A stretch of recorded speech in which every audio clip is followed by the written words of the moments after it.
Today, I want to take you through an actual session of a song called Only One by my duo MIKNNA Satica. It went from a super rough demo, nothing polished, to crossing over 5 million streams as of today. So let's check it out.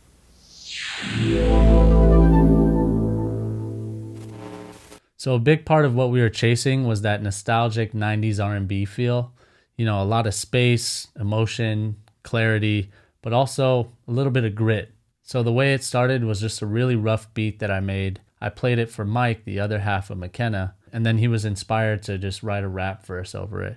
So I'll play you just the beat, just so you can hear how rough it was when I started it, and then we'll start to see how it started to evolve from there.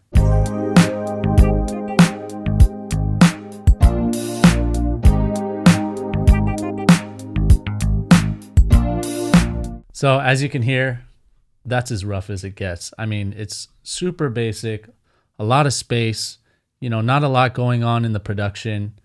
Usually when I start a demo and I have the intention of finding vocals on it, I like to make sure that I leave a lot of space for the vocals. I don't want to add too many leads, too many melodies. I just want to give it a groove, a feel, and lay down the canvas so the artist can come in and put their own twist on it. So I played this beat for him, and he laid down this rap verse right here. You reflective like some 3M, glossy in that BM, all paid for, plus you made way more in your own weight class.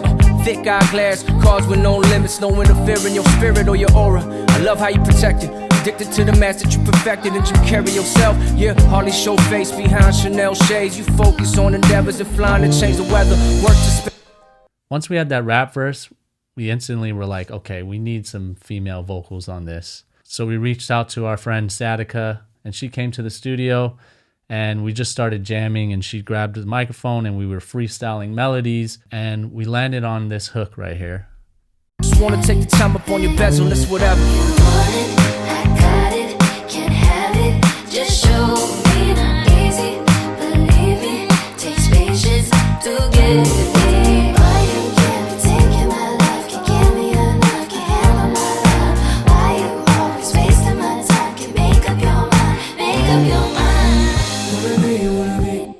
So really vibey, really brought the song to life. And that's where we were like, okay, we got something.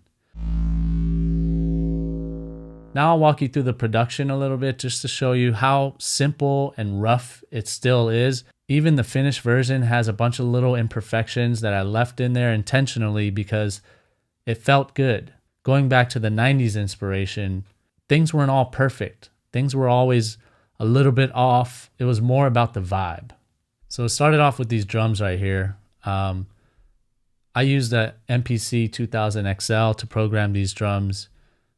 Not only is it fun programming on an MPC, but the 2000 XL especially does have a certain vibe and character to it that was also used a lot in the 90s and 90s hip hop and R&B. So that also adds to that authentic 90s feel. As you can see, I don't have any MIDI tracks in this entire session. It's all audio. These are all recorded with hardware because that's just how they did it. But with that comes a lot of little imperfections, and you'll hear right now what's happening. So these are the drums here.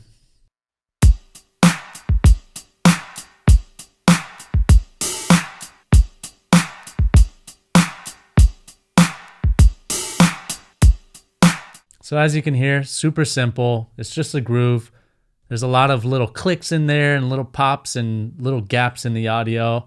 And again, I just left that in there because when I take the solo off, you're not paying attention to that stuff. Reflective like some 3M, glossy in that BM, all paid for, plus you made way more in your own weight class. So don't always listen to things in solo. That's not what it's about. You got to listen to it in context with everything. As far as the music, I wanted to keep those elements very minimal. And I only wanted to pick 2 synths, the Roland JV-1080 and the Yamaha DX7, both staples in that era of 80s and 90s R&B. So it started with the JV-1080 with this patch called Water Roads. Just had an instant vibe when I played these chords to it. Let me know in the comments if you can guess which song inspired these chords. It's kind of obvious.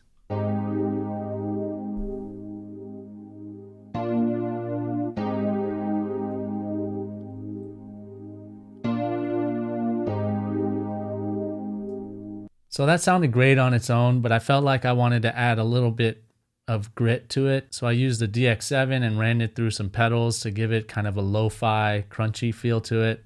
Sounds like this.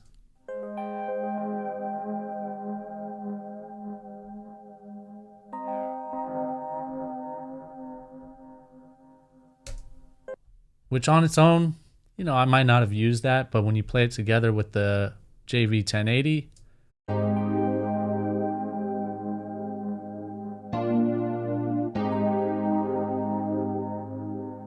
then I went and just added a few little pieces of ear candy.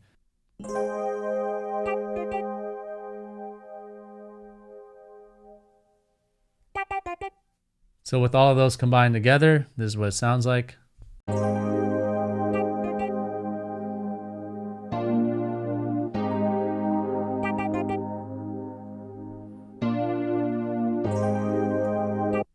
Very 90s R&B. So now we'll layer that together with the drums, and now we already have a groove going.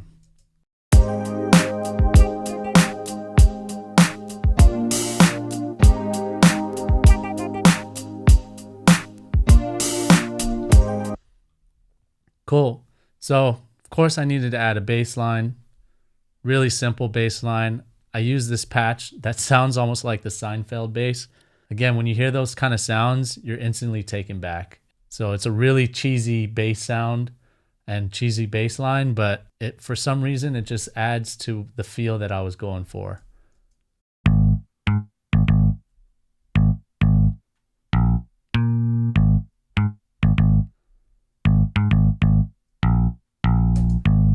So again, listening to it by itself, I would never use something like that. But when you hear it in the context with everything else, it sounds great. Now, before I do that, obviously that sound was very thin, didn't really have a lot of bottom end to it. So what I did is I layered it with the Moog Sub Fatty. That gives it that bottom end that it was missing. And this is what the Moog sounds like by itself.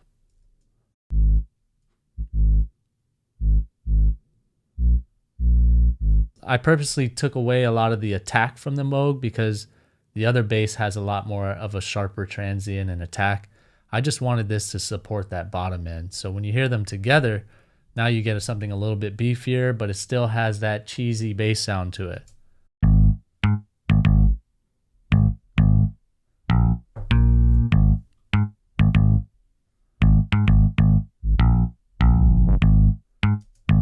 So again, super rough. This was all just played by hand, no quantizing or anything like that. But now if you hear it all together with the drums and the music, it sounds like this.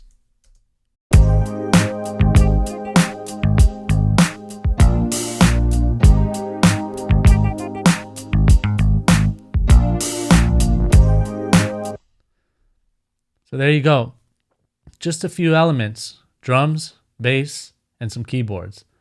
That's really all you need, because then the artists and the vocalists will be able to bring their flavor to it and take it to a whole different level. So I try not to overproduce things and not overthink it. If it feels good, I commit to it and then I move on.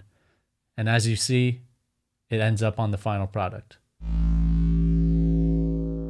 As far as arrangements, I usually just take things out instead of add things in. So for example, in the second half of the rap verse, I took out a few elements of the keyboard just so I can bring it down a little bit, so that way when the hook comes in, I bring things back, feels much bigger, fuller. So listen to this.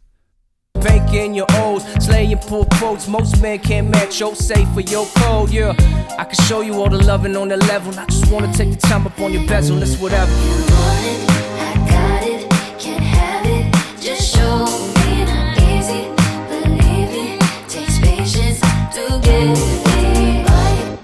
So it just feels so euphoric once that hook comes in.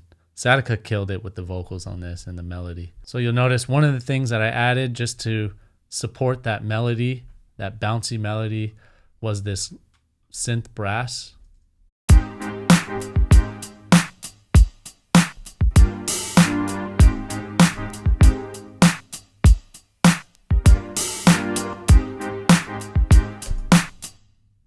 Again, super choppy. It looks like I played something all the way through and I felt like it was too much, so I started to mute these other little sections. So I basically played it twice and then panned it left and right, so it sounds like this.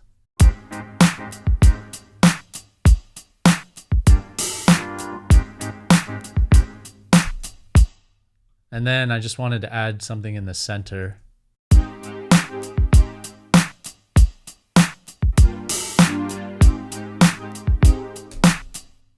It's a little more sustain on the strings. So altogether you get something like this.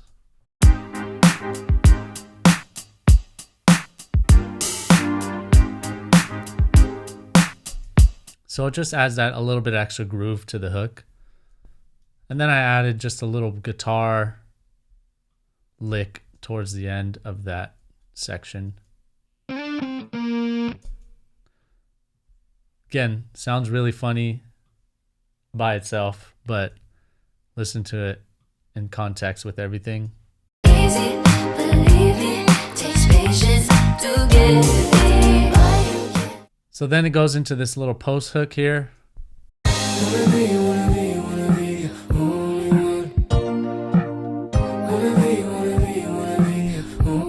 And that's just literally me bouncing the drums in place and filtering it out using this Moog filter. And then I added a flanger on top of it. This is without it.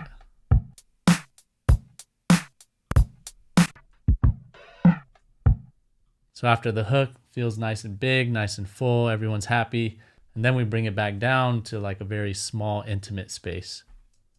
Why you always waste a lot of time? Can make up your mind, make up your mind.